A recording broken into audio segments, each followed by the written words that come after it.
तुम्हीही तुमचा phone laptop चार्जरने charge करता का? करत असाल तर असं करावं का? तर यामागचं सत्य आपण आज जाणून घेऊयात.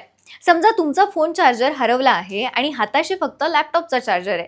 तर घाबरण्याची गरज नाही. आजकाल बहुतेक फोन आणि लॅपटॉप USB-C पोर्टलसह येतात. पण महत्त्वाची अट, एकाच चार्जरमध्ये USB-C power delivery PD support असणं आवश्यक आहे. PD तंत्रज्ञानामुळे फोन आणि चार्जर एकमेकांशी संवाद साधतात.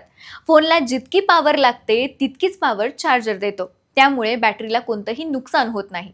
चार्जरवर PD लोगो किंवा मग 5V, 9V, 15V, 20V असे व्होल्टेज दिले असतील तर तो सुरक्षित आहे. चांगल्या ब्रँडचा PD चार्जर वापरला तर एकाच चार्जरने फोन आणि लॅपटॉप दोन्ही चार्ज करता येतात. सुरक्षित आणि सोयीस्कर. तुम्हाला ही माहिती उपयुक्त वाटली असेल तर त्याचं काय महाराष्ट्राला Instagramवर फॉलो आणि YouTubeवर सबस्क्राईब करायला विसरू नका.